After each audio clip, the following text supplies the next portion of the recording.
आपल्याला हे राम मंदिर लाभलं आहे आणि आपले रामलल्ला त्यामध्ये स्थापित झालेले आहेत.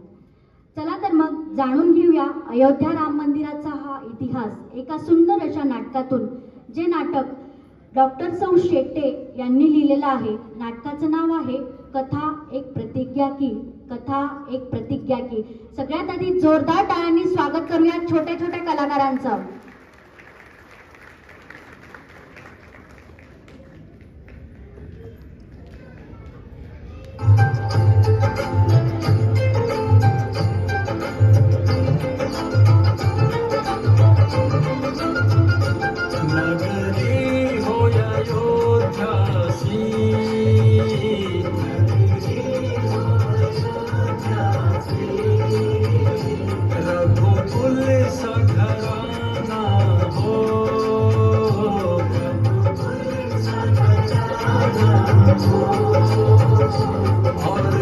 चरण हो राघव के जहाँ मेरा ठिकाना हो.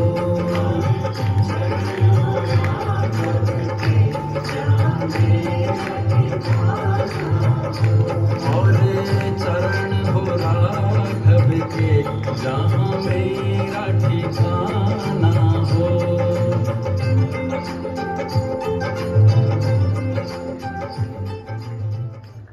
अरे ओ माता जी, यहाँ क्या कर रही हो? कुछ लग गया तो?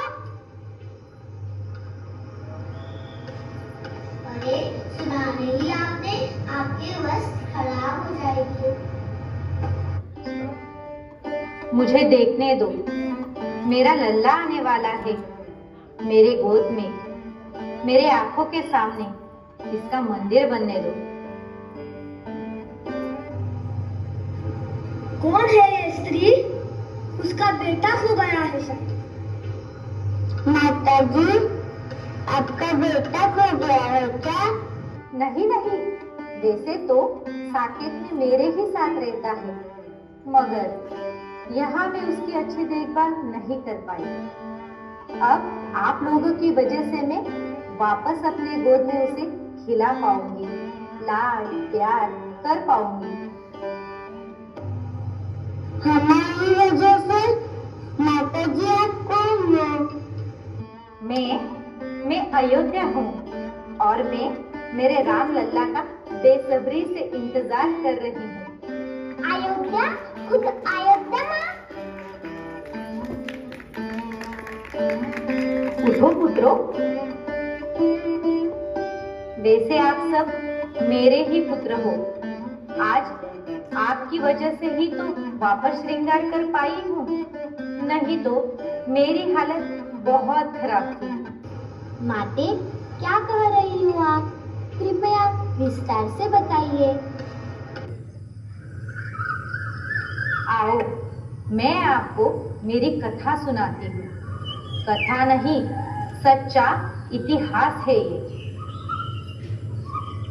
त्रेता युग में मेरे राम लल्ला ने इतना खुशहाल रखा था कि आज कलयुग में भी लोग राम राज का सपना देख रहे हैं.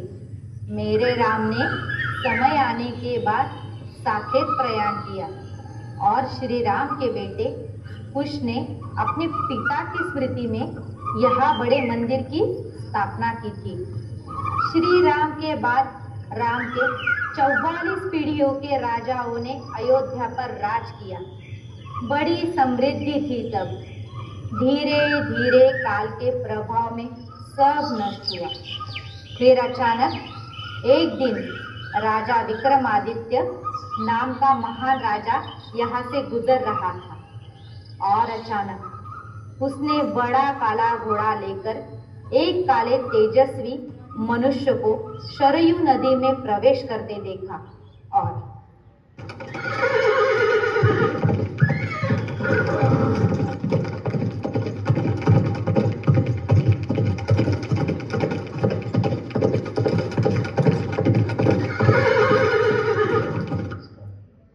कौन है ये दिव्य पुरुष?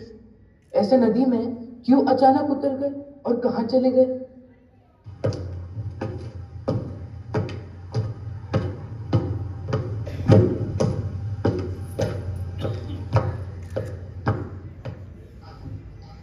मैं आपको पूछने की चेष्टा कर सकता हूँ, क्योंकि यह प्रदेश मेरे राज्य का भाग है। मैं आपके बारे में जानना चाहता हूँ। कौन है आप? कहाँ से आए हो?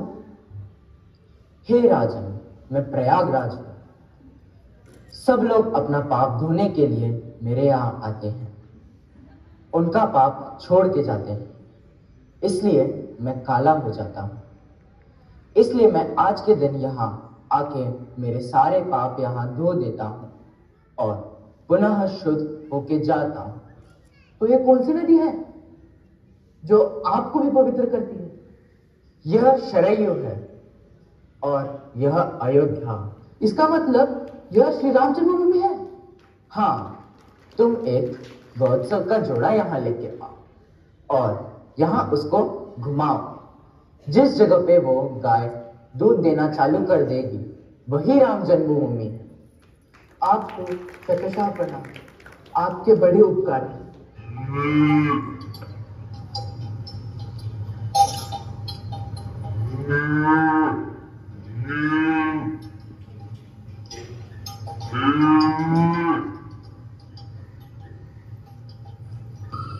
और इस तरह राजा विक्रमादित्य गोवत्स लेके यहाँ आया और गाय ने किसी जगह दूध देना चालू किया। राजा ने कसौटी खंभों से बहुत बड़ा राम मंदिर स्थापित किया। तब तक सब अच्छा चल रहा था। दिन बीत गए। 1526 के बाद मैंने बहुत बड़ा कठिन समय सहन किया, वो भी 495 साल। मतलब आपकी 20 पीढ़ियों ने यहाँ की दुर्दशा देखी है। इन सालों में 76 बार यवनों ने मेरे राम लल्ला के मंदिर पर आक्रमण किया। मगर पुत्रों, याद रखना, संस्कृति समृद्धि को टिकाए रखती है, ना कि समृद्धि संस्कृति को। हमारी संस्कृति सनातन है, इसीलिए जितने आघात हुए उसमें वो खुलकर ही खड़ी हुई। अपनी सभ्यता मत खोना पुत्रों, वही आपको टिकाए रखेगी। आगे क्या हुआ माते? 1526 में महंत श्यामानंद राम मंदिर की व्यवस्था देखा करते थे। वो बहुत बड़े महंत थे, उनके पास कुछ सिद्धियां भी थी, इसीलिए इनके पास सभी जातियों के लोग आते थे। ऐसे ही दो लोग, ख्वाजा कजल अब्बास और जलाल शाह फकीर, भी इनके यहाँ उनके शिष्य बनकर रहे। महंत से उन्होंने कुछ सिद्धियां भी प्राप्त कर ली और फिर उनकी नीति बिगड़ गई। उन दोनों ने बाबर को यहाँ बुलाया, मगर राजपूत राजा महाराजा संग्राम सिंह को ये पता चला तो बाबर ने 4 बार यहाँ से भगा दिया। फिर बाबर ने महाराज एक सेनापति को फितूर किया और उसने महाराजा के ऊपर विष प्रयोग किया। बाबर ने पुनः आक्रमण किया। इस बार राजा मेहताब सिंह को ये बात पता चली।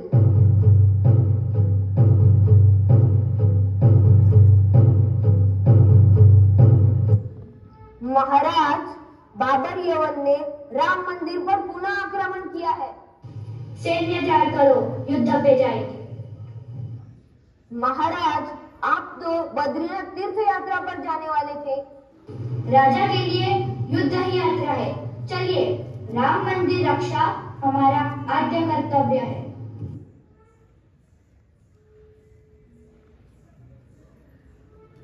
श्यामानंद महाराज, राजा मेहताब सिंह भी मारे गए। प्रभु की इच्छा, अब यहाँ से श्री राम को उठाना चाहिए। चलो, श्री राम प्रभु की मूर्ति को शरयू में छिपा देते हैं। हे मां शरयू, आप ही रक्षण कीजिए। महाराज, आप विग्रह लेके जाइए, हम आखिरी सांस तक मंदिर में रहेंगे। ऐसा मत करो, ये आत्महत्या है। वो दुष्ट यवन नहीं छोड़ेंगे।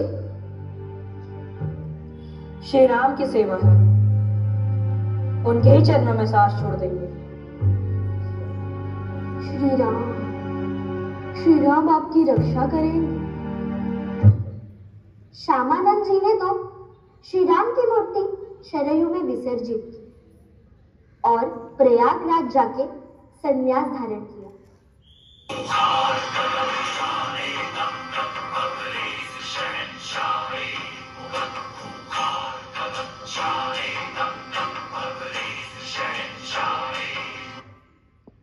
हम आखिरी दम तक यहां से नहीं जाएंगे। ठीक है, इसी वेदी पर इनके सर काट दो। जय श्री राम। मस्जिद जन्मस्थान, मस्जिद का ढांचा बांधो। और इस तरह बाबर ने मस्जिद का ढांचा बांधना शुरू किया, मगर वो ढांचा हमेशा गिर जाता था। बहुत प्रयासों के बाद जब ढांचा खड़ा न हो पाया तो वहां के सैनिकों ने संत लोगों को इसके बारे में पूछा, तो संतों ने कहा, यह श्री राम का मंदिर और आपने इस ढांचे को नाम भी मस्जिद जन्मस्थान दिया है, तो हनुमान जी थोड़ी ना ये ढांचा खड़ा होने देंगे।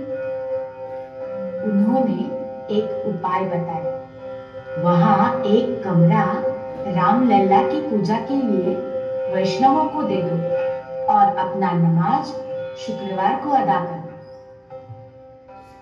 इस तरह करने के बाद ढांचा तैयार हुआ और फिर वैष्णव रामलला की पूजा करने जाते थे और यवन नमाज पढ़ने जाते थे। अगले 2 साल में बाबर की मृत्यु हो गई। उसके बाद अनेक वीरों ने बलिदान किए।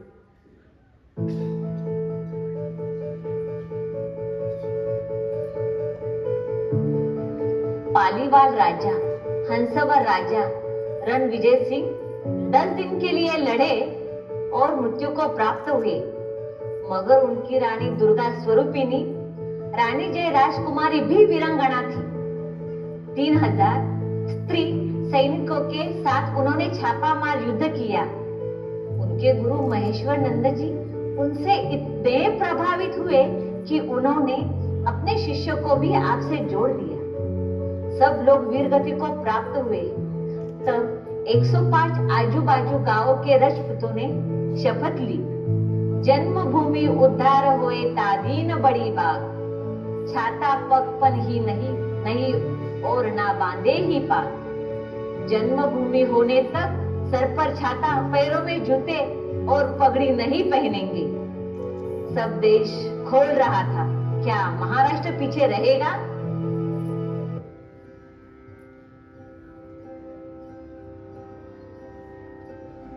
जय जय रघुवीर समर्थ। पूरे भारत में घूमकर समर्थ रामदास जी ने जो गोरखोपासना सिखाई, शरीर मजबूती के लिए अखाड़ा और हनुमान मंदिर हर गांव में स्थापन किया। उनके 2 शिष्य स्वामी बलराम आचार्य और स्वामी वैष्णव दास अयोध्या में रहकर ही चिमटाधारी साधुओं के साथ स्वामी बलराम आचार्य ने जावाज खान और सैयद हसन अली खान को मारा और चबूतरा बांधकर 3 फीट का मंदिर बनाया। शाही सेना ने पुनः चबूतरा तोड़ दिया। 30 बार स्वामी जी ने हल्ला बोला। बाद में थके हुए वो प्रयाग गए। वैष्णवदास स्वामी ने बहुत लोगों को एकत्र किया, 30 बार युद्ध किया। गुरु गोविंद सिंह, गौर गोपाल सिंह, ठाकुर सिंह इतनों ने बलिदान दिया। लाखों बलिदान दिए गए। फिर अंग्रेजों का राज आया और कोर्ट में युद्ध चालू हुआ। अंग्रेज आर्कियोलॉजिस्ट मॉन्टगोमेरी मार्टिन ने ये मंदिर होने का दावा किया। फिर हिंदू आगे बढ़े। अंग्रेजों ने मंदिर को ताला लगाया। 23 दिसंबर 1949 भारत तो स्वतंत्र हो गया था, पर ढांचे का ताला वैसा ही था और रामलला बाहर छतरी के नीचे थे। रात को चौकीदार अबुल बकील पहारा दे रहा था और अचानक, हाँ, ये मैं क्या देख रहा हूँ?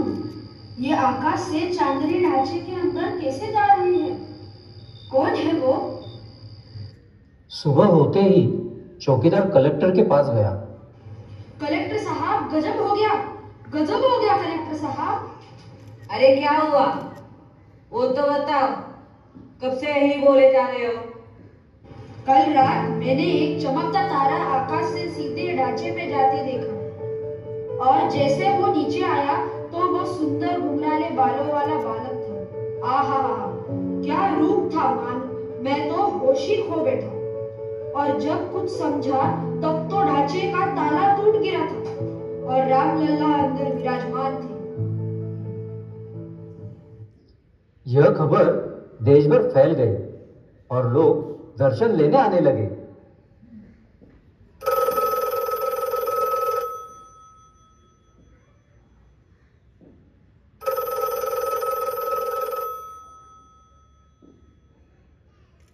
हेलो, कलेक्टर साहब बोल रहे हैं क्या? हम पीएम ऑफिस से बात कर रहे हैं। पीएम साहब बात करना चाहते हैं। नमस्ते, मैं के नायर बोल रहा हूँ। यहाँ का माहौल थोड़ा गर्म है। मैंने सुना, तुरंत ढांचे को ताला लगाओ और रामलल्ला को बाहर निकालो। सॉरी सर, मैं इस्तीफा दे दूंगा, मगर मैं ताला नहीं लगा सकता। लोग संतुष्ट हो जाएंगे। फिर 1950 से लेकर 1989 तक कोर्ट बैटल चलता रहा। धर्म संसद स्थापन हुई, जन मन में राम छा गए। 1989 में विश्व हिंदू परिषद में राम नाम के ईंट जमा करने चालू किए। 1992 में अंतिम पड़ाव था। लाल कृष्ण आडवाणी जी ने राम रथ यात्रा निकाली। पूरा भारत जाग गया। कनेडियन एजेंसी बुलाई गई। रिमोट टेस्टिंग हुआ। मंदिर ही है साबित हुआ। फिर खुदाई की गई। बाबीलाल और के मोहम्मद आर्कियोलॉजिस्ट थे। खुदाई में सब आरती का सामान, घंटा, शिलालेख ही मिलते गए। के मोहम्मद ने अनाधिकारिक तौर से जाहिर किया कि ये मंदिर ही है। अब कार सेवक नहीं रुके। जय श्री राम, जय श्री राम। गर्व से कहो हम हिंदू है। हम सब सिंधु, हम सब बिंदु, हम सब सिंधु, हम सब बिंदु। जय श्री राम, जय श्री राम। दोनों बंधुओं ने ढांचे के ऊपर झंडा लहराया और सरकार ने उन पर गोली चलाई। दोनों गिर पड़े, मगर एक वानर ने वो भगवा ध्वज घंटों तक उधर ही पकड़ कर रखा था, उसे गिरने नहीं दिया। 6 दिसंबर 1992 में ढांचा गिरा दिया। पुत्रों, हजारों कार सेवकों को मार दिया गया। गिनती ना हो इसीलिए सरयू में बालू की बोरी से बांधकर शव फेंक दिए गए। अनगिनत बलिदानों से मैं रक्त रंजित हो गई। मेरे साथ सरयू भी रक्त के आंसू बहा रही थे। मेरे अनगिनत पुत्रों के शव लेकर मैं रो रही थी। हे श्री राम, मेरे श्री राम, अब सह नहीं पा रही हूँ, अब आइए। 5 फरवरी 2020 वो दिन आ गया। राम जन्मभूमि के लिए जमीन वापस दी गई। सुप्रीम कोर्ट के 5 जजों ने मिलकर यह सुनवाई दी और अभी आप वह सपना साकार कर रहे हो।